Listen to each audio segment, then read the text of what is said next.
Hello there, welcome to Ton Talk, a brand new audio podcast supported by Morton and the community, along with National Heritage Lottery funding for the Mon the Ton project. My name is Gerry McDade and I'm here at Capello Park for this first edition as we welcome a couple of Morton supporters and a couple of club legends to look back, remember and chat. My supporter friends today are Brian and Pat, who've been lifelong Morton supporters, know their way around the cowshed, know their way around the ground, and they'll have seen many of the great players that have played here in this last 50-60 years. And our special guests, in no order of preference, guys, both these men came to the club 50 years ago in 1976. Gentleman Jim Holmes made 531 appearances for Morton right up until 1988. In his time he picked up 2 First Division Championships, captained the team and was voted Player of the Year. 3 First Division Championships. Thank you, James, for telling me that.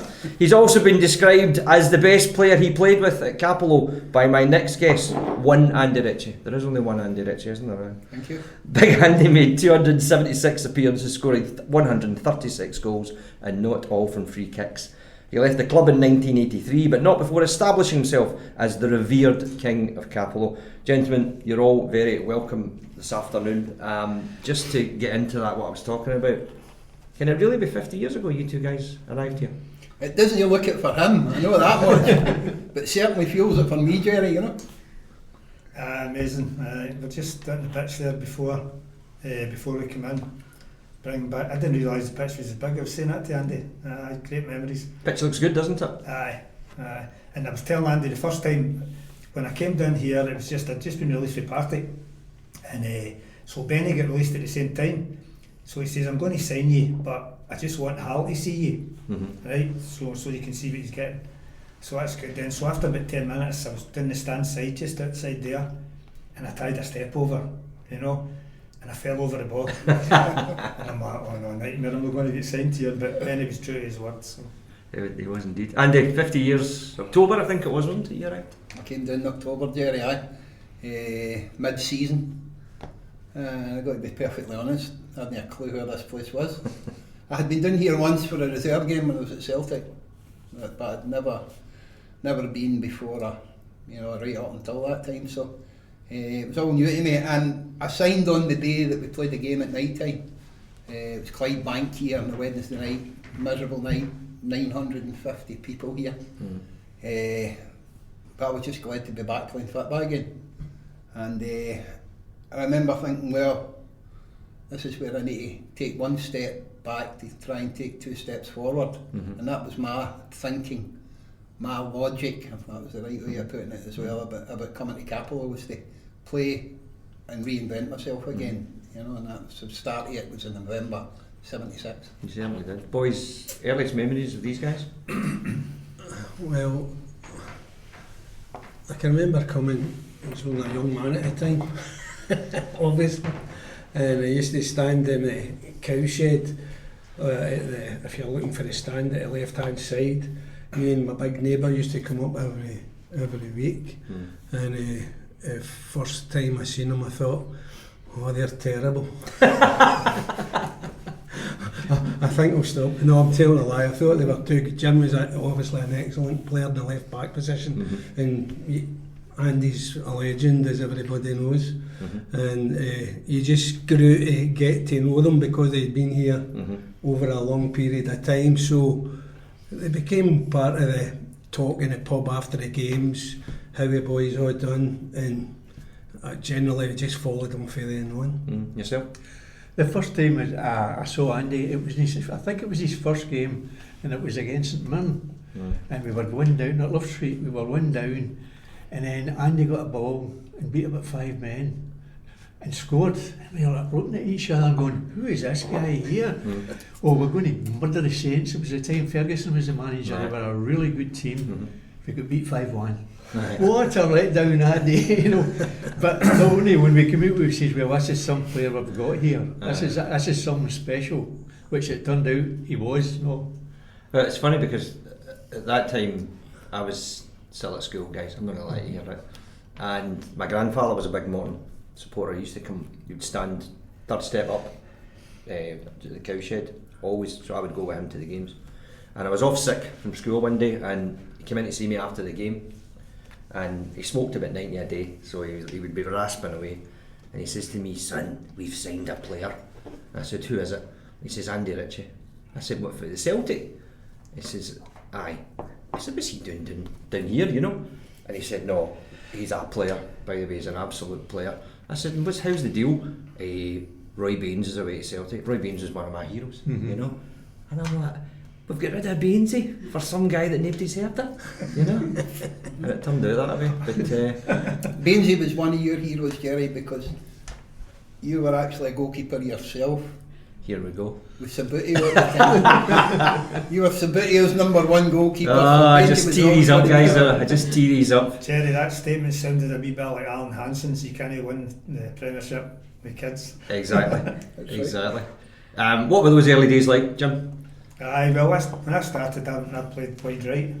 Scored a couple of goals. But then obviously I got found out and I got moved over to left back. I was a right back when I came for Partick. But wee Hannibal was there and I wasn't going to move him. And Tom McNeill could play further forward.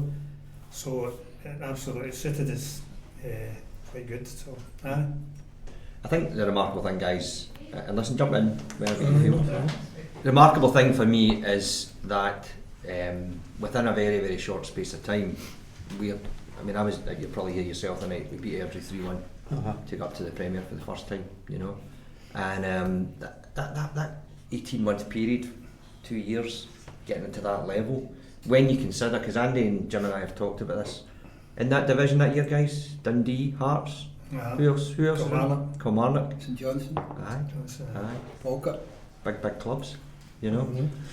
Big clubs in the circumstances of that league at the time, because the system in the Premier League, Gerry, was there were 2 up and 2 down at that time. So, you know, you were more or less turning over 12 clubs. You do the percentage, Gerry. You're a percentage man. So 2 going down out of 12 was a big percentage. So these clubs were all there. They were massive clubs. Hearts were, you know, a massive club. And I think 50% of that championship, Airdrie, were full time. Yeah, that's right. You know, we were fiddling round about down here 2 nights a week and a Saturday, trying to get stuff organised. He's good with the 3 there, isn't he, Jim? He rocks right in with them. He did an extra thing for me, Gerry. And you know, we were a good side with a load of good players, but at the same time, we didn't seem to be going anywhere. And very quickly for the November at that time, to the end of that season, I can't remember, the wee man will probably remember how many games we had went undefeated towards the end of that season. And it all changed, Gerry, for me anyway, in the month of November, when we went to a game at Montrose. And I always remember being down here the night before we went to Montrose. We're actually staying our night in Montrose. It's around about New Year time, big man. New Year time, around about that Christmas, New Year. It was massive. I remember the boys talking about it as if they were gone on holiday to Tenerife, you know, that was the way it was. Where I'd come from a situation at Celtic Park where you travelled, you know, the European Cup ties and stuff like that, you were away. If you went to Aberdeen, you stayed overnight, you know, there was no problem with that. But this seemed to be a big night. And we got to Montrose, and a few of the guys in that team took it upon themselves to enjoy themselves in Montrose that night. They sneaked out, climbed in the drain pipe, went out, then they come back to 4 o'clock in the morning. Does this involve beverages, aye? This involved alcohol, women and wild singing. And they actually shot themselves after that, because the following day after that we're sitting in the lounge in the hotel, and some of them were complaining it'd be worse the wear for their indulgences of the night, and they didn't notice that Benny was sitting at the back of the room and heard every word that was said. I think, Jimmy will correct me if I'm wrong, I think we won that night, but I can't really remember. 3-1 I think it was. 3-1. And there was 1 or 2 changes in the team, obviously. And then by the time we come back down the road that week, it had struck Benny that we had 1 or 2 influences, or maybe more than 1 or 2 influences in the dressing room that weren't good for the place. And Benny went about moving those people on.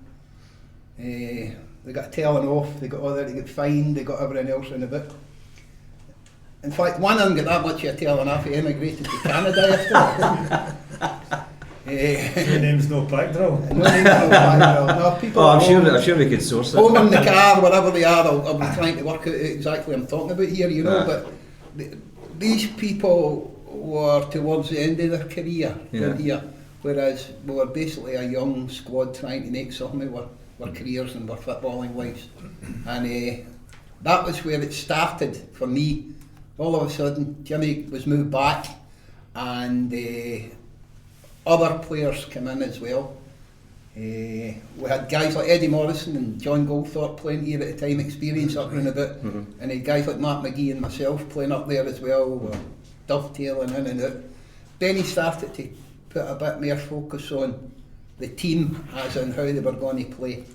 And as I say, we managed to get through about 22 games undefeated towards the end of that season, which was a great run. We're never going to go up, Gerry, never going to go up. But that was where the momentum was built in that spell to the end of the season, before the start of the next season. And we opened the season at Kilmarnock down there, and we went down and threw them about like a rag doll at Rugby Park, beating them comfortably. By that time we had signed the great Bald Eagle. You remember the Bald Eagle? He flew up and down the wing, and everybody was in their best behaviour that day. And I'll never forget coming out, going on and sitting in the bus to travel back up to Kilmarnock that day. And as usually happens on the bus, the radio was on, Radio Clyde were on. You know, Chip Young, you know, he's mobbed down there. And the late great Jimmy Sanderson was on the radio, we're all listening to it. And Jimmy said, keep your eye on Morton this year. They're my dark horses for promotion. Wow. And I remember we all looked at one another as if to say, has he been drinking? You know, Morton, but had never been spoken about, with a good run, but that was it. The Kilmarnocks, the Hearts, the Dundees, the St Johnstones, the Falkirk, the Airdrie, they were all in the pecking order above us. But that's where it started that day. The confidence that the team got from that, and the improvement that Benny had made to the team back. And I was going to say, Jim, is it momentum from that point on? Is it all about momentum week on week on week? I will. When you pick up results, gives you confidence. Plus, new guys are coming in, settling in. And Andy's right. I think we went 16 games to the end of the season, then about another 10 or 12 games into the next season. And the last game of the season was at Wraith Rovers, I think it was. It was a big time at Neil Stagnite. Funny how you remember that. Shows you where the priority was. And I think we won 4-3, and it was a good end to the season. But Andy's right. I can remember that game at Montrose, and I can remember I was telling the big man earlier on, I don't know if he could remember, but at the warm-up, obviously the guys had been dealt with the way that were dealt with, but we were out for half an hour before the game, and Big Andy gave an exhibition, a volley, and somebody was crossing them in for this is at the warm-up. Sorry, we're going to use the expression warm-up and Andy Ritchie in the same sentence, aye? They were just crossing them in, and Andy was just flashing them into the net. And see, he got back onto the Kilmarnock game at the start of the season, the next season. Mark McGee was running about as if he was in a stolen motor up front, you know, and Big Andy was just picking him out. Just look up, Mark was away, picking him out. I think you recall this, guys? You remember it? I remember one of the best pass of the ball I ever seen. I was in a cowshed playing away. I can't remember who we were playing against, and Andy got the ball just in front of a cowshed, just in.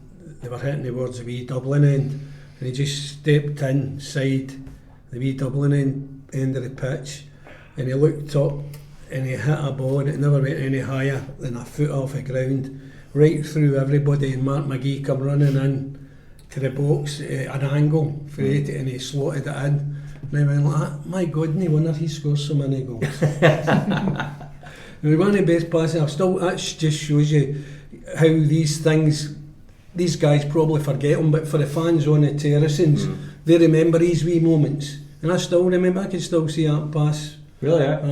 Well, usually when I'm drunk. That generally helps. But no, and I think myself, Benny Rooney brought a wee bit of discipline. I don't know, I'll ask the boys, but I remember speaking to Jimmy Miller years ago. I used to play five-a-sides with him that now and again, And Jimmy used to say he was fed up as he was then running around following people about.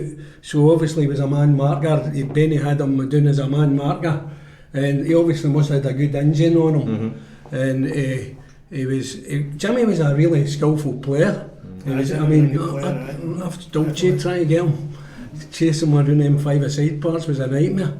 And he said to me one day, I'm sick of it. He says, what's I'd get to do is follow this and follow that one, follow this one. And he told us a wee tale, I can't remember it right, it's obviously it's a long time ago. And he said that he was following somebody around the park again, he said, and here a ball broke and he managed to get in front of him. He says, I ran up and I passed a cracking ball and somebody had a shot or something like that. And next thing he turned around, Benny was like, get back. What did I tell you? You know, so I don't know if boys, if that was part of the tactics, a man marking thing, or what did Benny have you then? What was the usual? Like Benny never ever sort of said to me, never told me anything. You know, he just let me go and play. He did tell me once, you're going to get your leg broke because I was maybe chopping inside or chopping outside. He says, you're going to get your leg broke, but it was after a game where it was a bad result, so he was just picking up anything, and that was the stick that I got. You're going to get your leg broke. But no, I can't remember him. That's how much. Maybe he personally spoke to me, Jimmy, like that. But it wasn't part of the tactics, was it? No, right, that's good. Jimmy would get the job of marking guys like Alec McDonald, that's right, and people like that, you know, who were industrious in the middle of the park, and Jimmy's energy could match out with him on that. And when he did get the ball, he could play as well. Jimmy is brilliant. Jimmy hung about down here for months training with us, but without signing. Was at Mullowall at the time. He used to come in at night time and do a wee bit of training, extra training, because he wasn't getting a game up at Mullowall at that time. So Jimmy knew the place, and he knew the dressing room, and he knew the people that were here. He's brilliant in the dressing room. And Benny had been a midfield player himself, so he's probably a bit stronger being able to pass on information to the midfield players than he would have been front players, and maybe a wee bit on the defensive side as well, you know. But everybody had a job to, you know. Benny was I described Benny in another podcast as being a progressive young manager at that time. He had new ideas because we were still being ruled a wee bit with the dinosaurs of football at that time. You know, the 70s were a section in time in football when it was like that. But Benny was a breath of fresh air, and he was a good man manager. You know, my happiest time in football was the first 2 years I spent down here with Benny. Benny never told me, Jim said it there, Benny never told me a thing that I didn't know. But see, I always But think he gave me the opportunity money, to go and play, to go and do what I could do. Now, Benny's dad, Bob, was the physio at Celtic Park at that time. So Benny was brought up Tuesday nights at Celtic Park watching the reserves when his dad was there. So Benny knew everything he needed to know about Jim Holmes because he played with him at Firhill. And he also knew everything he needed to know about me because he watched the reserve games at Celtic Park, you know.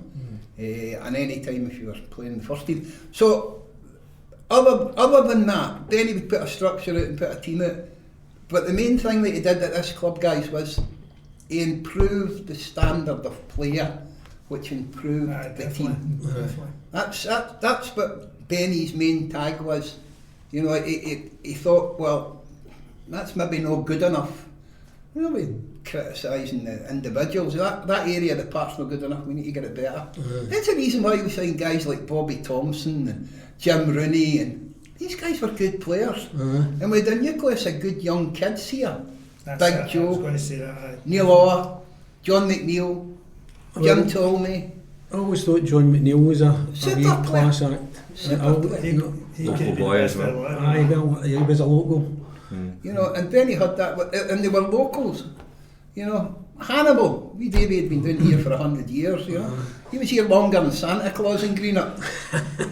So Davey was a fixture in the team for what he did. And good pro, didn't like getting beat. Didn't like it at all. And he always done a slide tackle, didn't he? Come out with a ball Tackler, and end up hammering up the wing chasing again. people on. And he was good for the kids in the team like that as well. It was good for me, but it was good for the kids in the team as well. Like, he brought them in, and Benny was able to mould things together so that we could all play together. We could bring what we were good at and mould it into the team like that. There was no project or system now, as they call it, and all that nonsense. I suppose when you listen to it, I was thinking that the part there that, you know, it was a golden era, but of course the one word that we're talking about here, guys, is simplicity. Aye. You know, you've not spoken, you need to jump in. Well, you know, thinking football in the past there was more characters. Every team seems to have kind of a character. No, as an individual. Nowadays I don't think you think of so many, like I can remember, like say Hearts, they'd like kind of Alan Gordon, Ford and Willie Wallace. Now I think the teams in general were a kind of higher standard, more kind of characters and skillful players. I think that's kind of people. The one with the strict see like so now, I wouldn't. The pitches are great now, but I don't think I spoke to my son about this. I don't think I'd like to have played just now, because when you get the ball, you've got to pass it. You know, whereas we like to run a wee bit. If you go and commit somebody, run, cross somebody, use the ball, or if there wasn't a pass on, you could maybe try and beat somebody, create space to make a pass, stuff like that. You can't do that now. Just go back away. Go Who was across your it. best opponent? Who do you think the most hardest? trickiest? Aye. Oh, I had a few.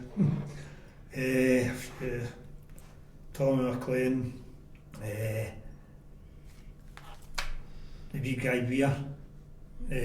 Peter. No, Peter Weir, Mickey Weir. Mickey Weir. Oh, aye. You like Donald Park as well? Aye, Donald Park. Aye, just leave it. Are you sure you like it? No. I've been in here a few months ago. No, they were. See the ones I didn't like playing against, but the ones that worked up and down with me.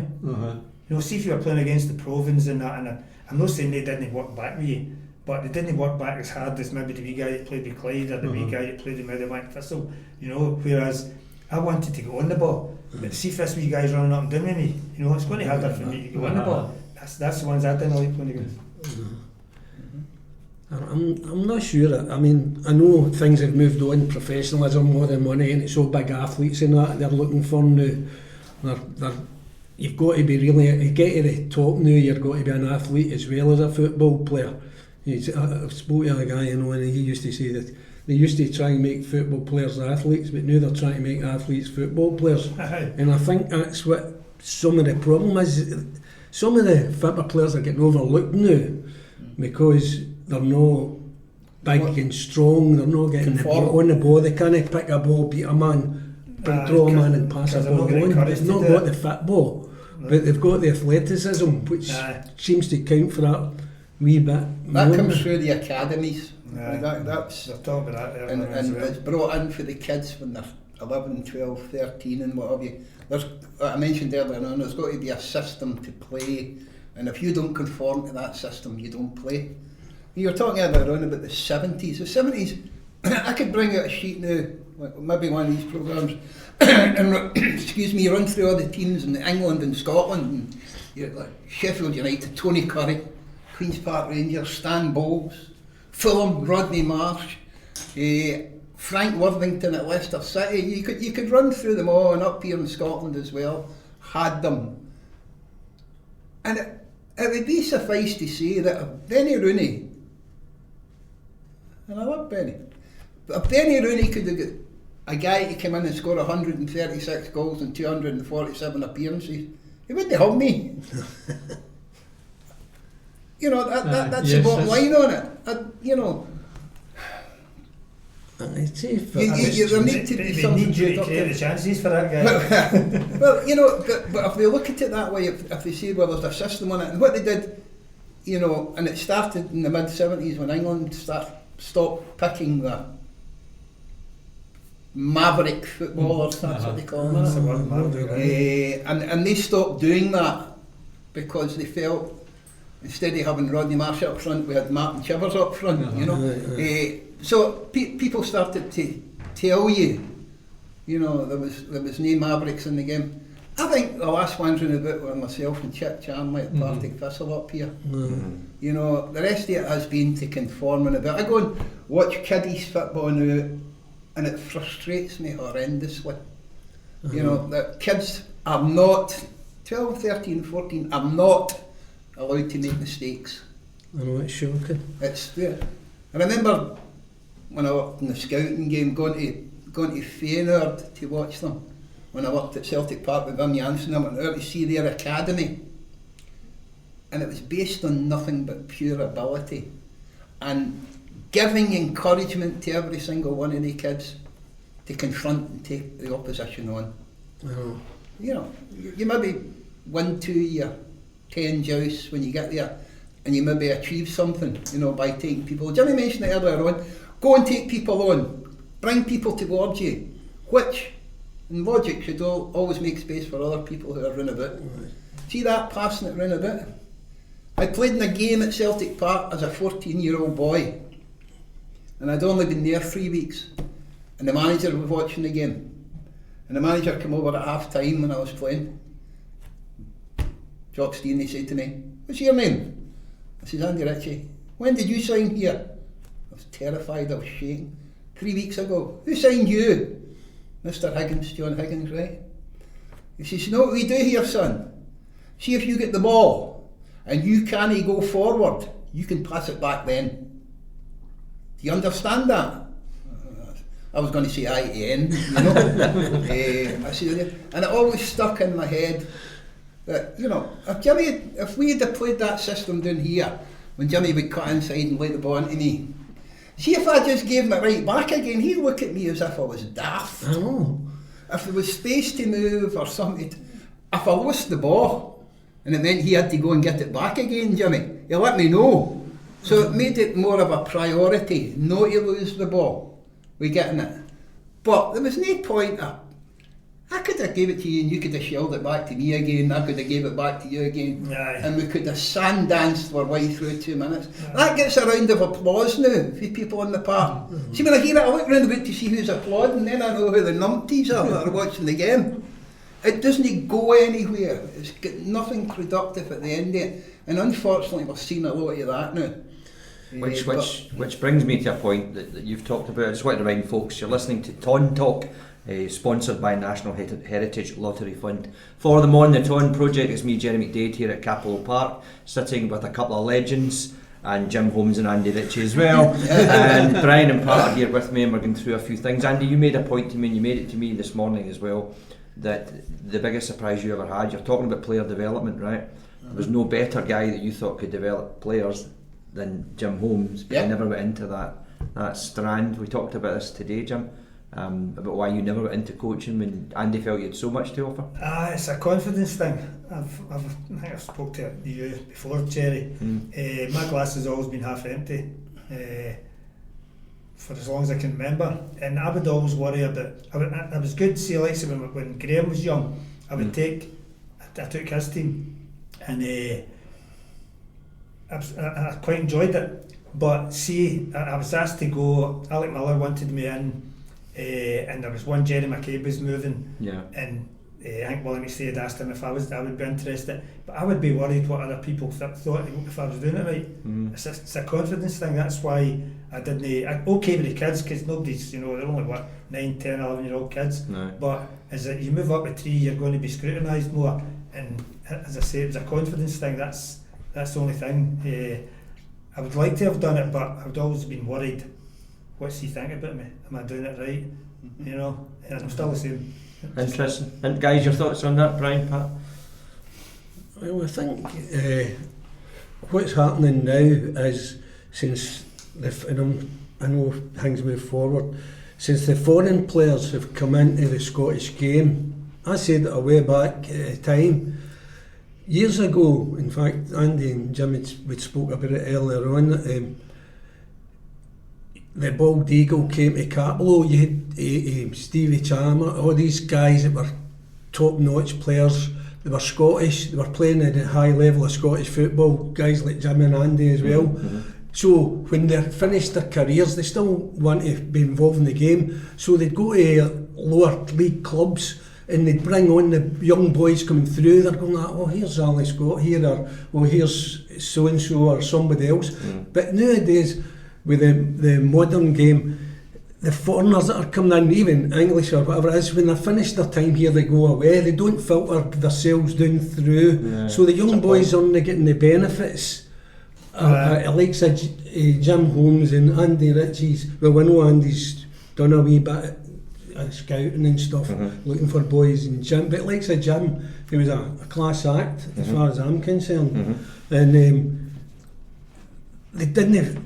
The modern game, they're not filtering through, so the young boys that are coming through are getting taught a certain way. The young boys should be getting taught 1-on-1, 3-on-2, 2-on-3, beating players. It's all about getting into that last third, getting into the... I mean, you look at any football pitch in Scotland, see the corner flags for 10 yards either way, the groundsman doesn't even need to touch them, because hardly any players actually reach there. I've always told me when I was doing my teams, when I had young boys from under 10s right up to 21s, and I had a wee spell coaching at the Greenock Juniors for a couple of years, I always got them, take your man on, go inside, outside. If you're going inside, if you should somebody be doing a wee overlap, knock the ball down towards the corner flag and let somebody chase it. Now they're wanting to stop, turn and pass the ball back.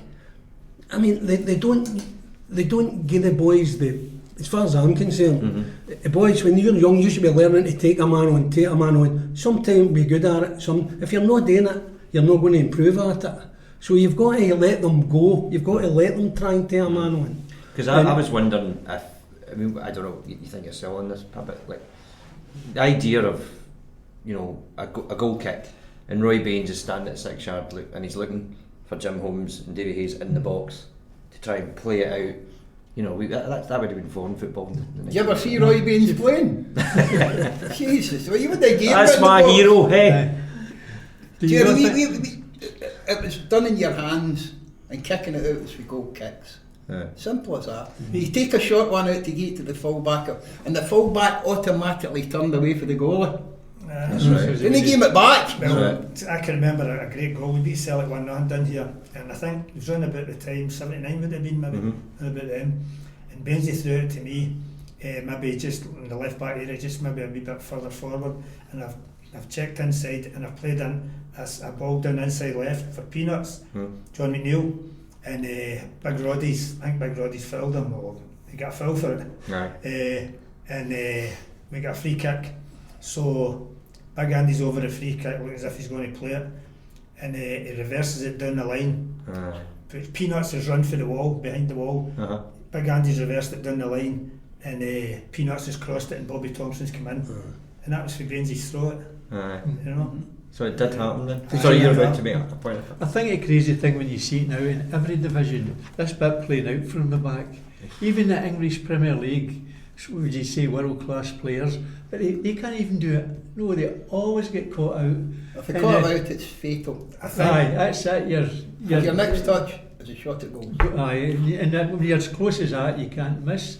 Probably a wee bit like Gerry, right? When Gerry played, and get back to him again. The goalkeeper ended up in goals because he wasn't any good at playing. That was it. That was the way it worked. That is a ridiculous slur on my character, even if it is incredibly true. Yeah, well, that's why I went and go. I've come through for the late 60s, early 70s, right through, and the vast majority of goalkeepers I played with at that time, you wouldn't want them on the ball. Now you'd get heat cases like Big Ruffy, who thought he could play up front in the training games at Firhill, and it would be a laugh a minute, you know. But most of the goalkeepers weren't allowed to do that. See when the two touch and the 5-a-sides come on, they get sent away to work there in the corner, diving in the muck and doing all that. So you didn't want them on the ball. This is a new thing that's came in the last 25 years. Goalies, because of the change in the rules in the game as well, you know. And do I think it's a good thing? I think it's a good thing if you're 2-0 up and there's quarter an hour to go and you're away from home and you can, I was going to say fanny a bit, you know, and use up a bit of the clock, You can That's a cut that out technical if you want. expression. You can get away with that.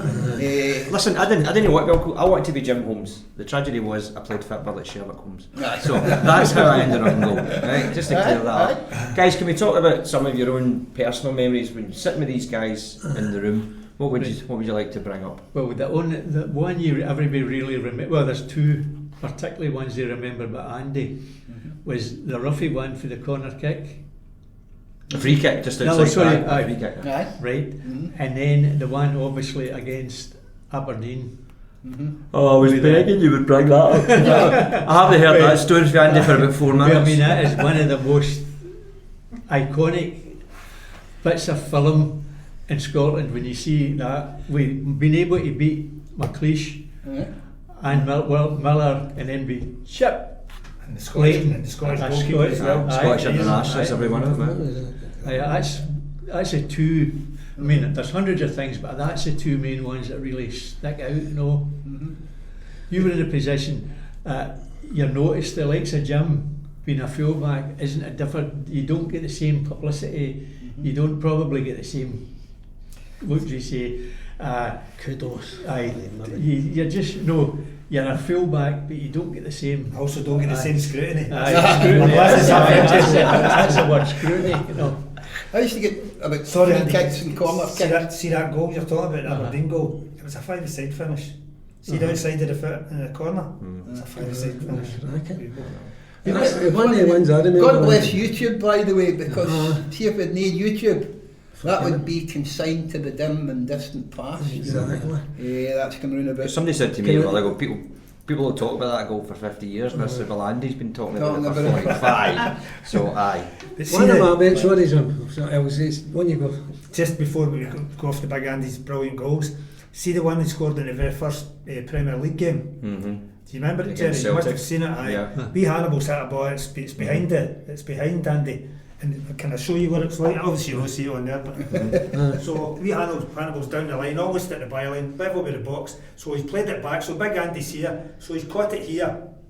And that's there. That's right, on his heel. He's heel. caught it here, Aye. and whoever's the centre half, and he's flicked it over, and he's guided it side foot into the corner. I mean, that's... Of course, big lots That's are at doing the same installments level that day, but... That's at the same level as the other two, I think. Aye, this is a very good... And of course, guys, Morton's first ever goal in the Scottish Premier League. You know, so. See, one of my best memories, and I wasn't even there, I was actually in a house, right, and Morton were playing Aberdeen. I can't remember, it was a cup game. It was a cup game.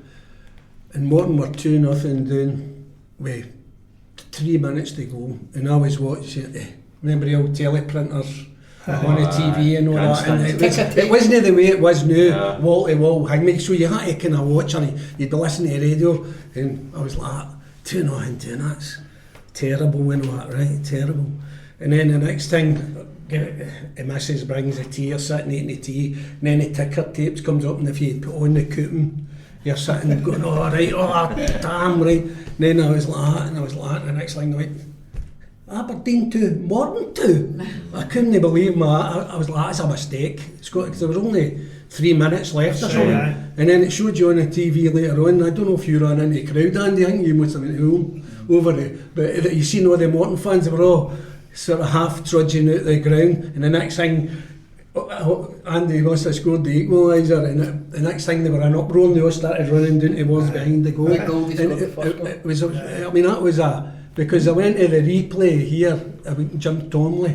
He said brought Aberdeen back down to They beat us. Carpolo. Aye, they beat us that night. I think it was 2-1. John McNeil. John McNeil. But I think Jim Tomley scored that night. If I'm right. Peanuts it was. Was it? Aye. And it was. We ended up. We went. But I don't know if I can say it. We went on the way home. We went into one of the bars. You're allowed to name it. If allowed to name it, we went into Willow Bar on the way. There are other bars available, of course. I stayed up across with the swimming pool at the time. We were on our aim.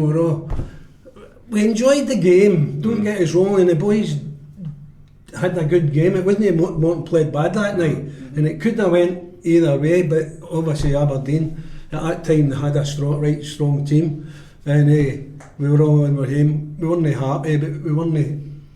We were in the Championship at that time. We were in the Premier League club. Big goal they scored. And I remember minded the clock up in the end opposite the beach end, and I remember looking up and there was like 25-5.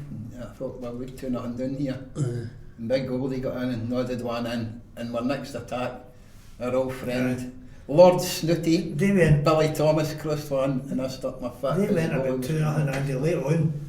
They were 1-1, and then they went 2-0, maybe mid-80s or something like That's that. right. So everybody, and I'll tell you a wee quick one. It's a pub that Andy and I know well, Ewan's in Hamilton. There's a bookies right next to it, so the guy, I don't know who it was that scored the second goal, but the guy went into the bookies, 4 minutes to go or something like that, the guy went into the bookies, that was the one he was waiting on. So 2-0, that's it. So he's in to collect his money, and says you'll need to wait to the game finishes. And obviously 91st minute or 93rd minute, somewhere boys curtains down the tubes. now you can. Need to stay at Hamilton for a long time after that. What is it now? You can check out early or something. No. No. Well, that's right. I don't. That was other available bookmakers. Exactly. Absolutely. But I'll just say another wee thing as far as the fans are concerned. It was like when you were talking about Aberdeen and Dundee and Goldthorpe and all these boys. You used to come to Carlow and you could switch ends. There were no segregation. The players, the Hearts fans would come that way and the Morton fans would go that way when we're going behind the goal. And it was, I don't know, it was a different atmosphere because you could be standing there and there could be a couple of opposition supporters right next to you. You know what I mean? And you could switch ends at half time or whatever. It didn't last long that in the 70s. No, that kind of was when it went when down. When we got Hearts back down here a couple of times, there was riots on the terrace and down here. And I think we beat them 5-something. That was 5-3. That's my, the time I was there, that's the most exciting game. Was that 5-3 game? The 5-3 Hearts game? Oh, it was just unbelievable. That was that game. That was a cracking game. You're talking about goals, Gerry. Yeah. Free kick goals. We scored the goal. He scored the goal, Jimmy. At his old stomping ground at Firhill one day. Oh, aye, that's right. That goal I was saying about Celtic when we went down the side and Peanut knocked it across for Big Tom to score. I lined up the same free kick, but unfortunately the BBC were down here covering the Celtic game the week before, and the BBC were covering Morton Partick Thistle game at Firhill that day. And I tried to do the same free kick, and it came off the edge of the wall and bounced out, and this guy hit it for 23-24 yards, never raised more than 18 inches off the deck. Big Ruffy gave it, cheerio, one of them as it went in the back of the net, and that was as clean a strike as you probably ever hit in your whole life. You remember it? That's not hard to forget because I never scored many. That was the only one. That was the one. We've got all day to talk about your 3 goals. Andy, do you remember the goal you got disallowed at Parkhead? Aye. I remember that. Why was that disallowed? I couldn't figure out that night why that was disallowed. The referee said that Jimmy Tommy was offside on the right hand side. You were into the jungle as well, weren't you? I mean, you were some distance out as well. Against the wind too. Well, I didn't remember that, but I remember the distance and I said, how could that be disallowed? No, it's... Oh, but it would happen today, don't worry about it, you know. I mean, Celtic got decisions like that nowadays as well. time to be just a wee bit more devastating there, Jim. Guys, we're heading into the last sort of 10 minutes of what we're talking about. I want to open up the floor a bit more to you guys. You know, what's the special memories? What, you know, you're in a room with Andy Ritchie or Jim Holmes. What do you want to ask him? You know, or have you exhausted your supply? Sorry. Now we always think of some questions before, and then you kind of forget what you were going to say. But did you not think then that you did a lot more comedy kind of thing in the club? No, you were more you were characters. Aye. You seem to be, and I think that in general, other teams seem to be that way. Then kind of thing. Was it a fact that folk possibly didn't make the same type of money, you know that, and they became now kind of players when you see it in the English Premier League, they come out with their earphones, they don't shake hands with any supporters or anything like that. Whereas in them days, you come out and somebody speaking to you, you would speak to them, a supporter and that. But that wee bit seems to have kind of died in football. They don't seem to be the people's team now, if you know what I mean.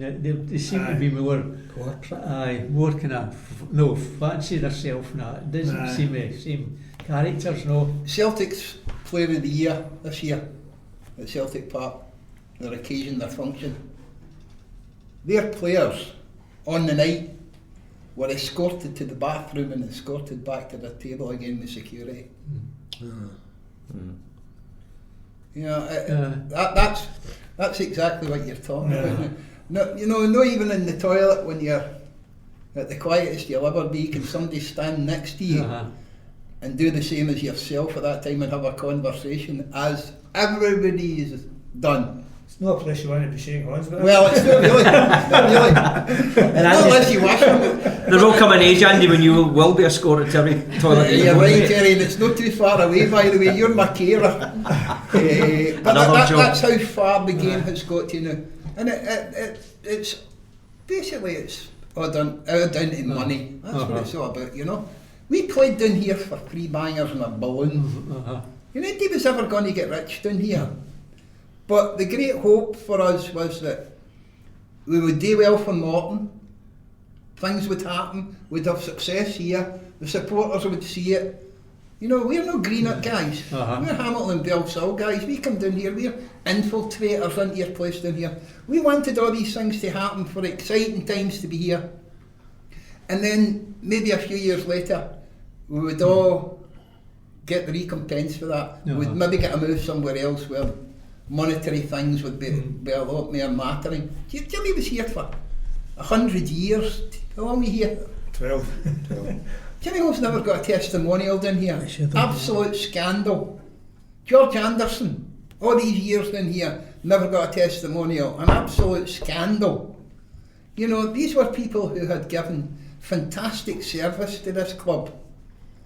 And towards the end of their career, they were shoved out the door. And I know Jimmy will not mind me saying this, because it was the same for myself. Shoved out the door and said, right, on you go. These guys had served. Jimmy had 3 winners' medals. Think about it. 3 championship medals for 3 different managers down here. I mean, that was the powers that be, that wasn't the fans. No, the fans. This was politics. the thinking. The supporters. God, they still do. It's 50 years, my friend, for we signed in here. And Gerry's heard me say this before. It gives me a warm glow of satisfaction to know that people still remember me after all this time. You know, you know. I think you see the reaction. And that's the supporters. That's the supporters. I'm going to be blatantly commercial here, and I think you see that when we get you guys into hospitality. Which is available this season, obviously, for every home match. I've been saying that to this man here, Gerry, for years and years. See, just to go back very quickly to what Jimmy was talking about in the coaching side. I did say that to Jimmy. Yes. Because I know him. I know exactly how he is. He was a good pro. He's honest as the day's long. He knew the game. He knew how to play the game. All the things that were holding Jimmy back wouldn't have been a problem. What Jimmy needed, and what most people in the game need as well, is an opportunity. You know, I remember at the time when I came back down here again many moons ago, and I applied for the manager's job, and I got an interview down here, and I said that to them. I said, yeah, will you bring people down with you? I said, I will. What do you think? I said, I'll bring Roy Baines, your hero, as the goalkeeper, and I'd bring Jimmy Holmes. They were the 2 people I'd bring with me down here. They know enough about this place and about football to look after me and allow me to do other things as well. Jimmy had a way of talking to people. He had a way of communicating the football game. You know, Jimmy's probably never found a place as accommodating as a dressing room at Capello in his life. He felt comfortable there. That's where and because of that, you played. Confidence could have been looked after. Is that a point?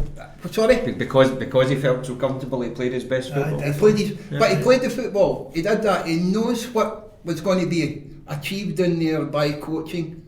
And I'm not saying coaching kids. That's a specialised thing. I'm talking about coaching adults. Now I've seen him. The most mild. He's a Clark Kent, this character. I've seen him. Don't mess about with me, Jimmy. Don't mess about with him, you know. So he would have been able to pass that on to players as well. It wouldn't have been a problem. The thing in regards to confidence would have came after Jimmy had got a job. And I used to say to him, push yourself, phone up people. You don't get coaching jobs at that time by application. You get them by invitation. So introduce yourself to everybody and tell them you're interested in it, and somebody will come up trumps for you. Final thoughts there, guys? What I was just going to say, right, you know, dear 12 years, how long were you here, Andy? Was it about 5? I 6? came in 76, left in 82, Right. 6. Did you enjoy the experience overall? Loved it. Know what I mean? Loved the football. And the crowds and Loved the crowds. what you got. Although there were a lot of negatives, as any time in life, but would you say the positives outweighed the negatives for you? Yeah, without a shadow of a doubt. There's friendships been made out of that team that have lasted 50 years. Aye. You know, I'm always pleased to see the boys, everybody. It's great to see them. It was great there last year doing the town hall when the boys were there. It was fantastic to see Big Neely and Joe and Charlie Brown and Davy Hayes. And it's, you know, it's the camaraderie, as you spoke about, was always there. That was the strongest point in Morton's dressing room. Exactly. At that Dressing time room. last year. See what Andy said there, the dressing room. It was everybody handed out stick, they took it back, they'd fell out, maybe fall out of a tackle or two or something like that. But see the actual dressing room, it was brilliant for my 12 years there. You know, just got to say, I mean, you're saying down here, you were playing at the top tier. You were in the Premier League, you were at the top of the Premier League at one point. Now, that's as good as it gets. If you know, for a provincial club, for you guys to come together and make a team, whatever you've done in the dressing room, whatever Benny done and Mike Jackson, you've went out there and you've done it. You were playing against guys that were playing in Europe, and you were just every bit as good. You were proving you were better at a certain stage. You could live with these guys. So if you could live with them, you could have. It's so down to, as Jimmy says, confidence and being in the right place at the right time. But you've done it. You know what I mean? So The club could have done more you should be in proud of respect to yourself. that though. Because see, at the time when we went to the Premier League, I played for 6 years down here and I was part-time for every one of the years, and Jimmy was the same. It was never mentioned full-time football, but it was always a conversation in the background. If we go to the Premier League, it'd be there. Now see, with the backing on that, if we'd have had that, we would have won something here. Oh, aye, definitely. You know, this isn't we're not sitting round about the table here showing me your medals routine, No. because we didn't get any. You That's know, what I it's said, never going to be any different. Aye, many semis were we in it. We were It was two new at that Aberdeen. time. But you look at it and you think to yourself, well, if the club had given the team and the players a little bit of a booster by going full time, we would have won some. It probably wouldn't have been the Premier League. But I look at other clubs, and I've done over the years by saying the St Mirren's and the Falkirks and the Motherwells and everybody else around about. Morton were as big as them. They're not going to be as big as the top four. And that would have happened. That would have been the icing on the cake. We could have sat here today after 50 years and said, do you remember that time when we won the Cup, Jimmy? Do you remember that time when we won the League Cup? Well, you know? we played Hearts about 8 times one year, and I think we beat them about 5 or 6 out of the 8. That's right. We had the opportunity, but what we needed was the extra, to be able to come down here when the sun is shining and prepare for the games properly. We weren't. Jimmy was, you know, he's talking about confidence here. I took a wee hiccup. Jimmy was an engineer in the Rolls Royce, fixing Rolls Royce engines for aeroplanes. I hope he was alright with his confidence when he was doing that. When I go on holiday on them, when I look out the window, I see them, you know. Nobody shouting and calling me whatever. I know. You're a bit. Listen, the two of you were both Rolls Royces. Oh, thanks very much. In my opinion, guys. Gentlemen, it's been an absolute pleasure. Just to remind you folks, you've been listening to Ton Talk, which is sponsored by the National Heritage Lottery Fund for the Mon the Ton project. I've been here with good friends Brian and Pat, and we've been sitting talking to absolute legends of Morton, Jim Holmes and Andy Ritchie. Gentlemen, it just remains for me to thank you for coming down. Did you enjoy it? Enjoyed it. Yeah, it was great, Gerry. Good. Great to be doing. Thanks for coming along, All guys. friends and you. That's it. You always want the last word, don't you? The last Never word. get it with you. No, you certainly won't. Folks, thanks for joining us on this particular podcast. Look out for more to come from the Mon the Ton project from Morton in the community.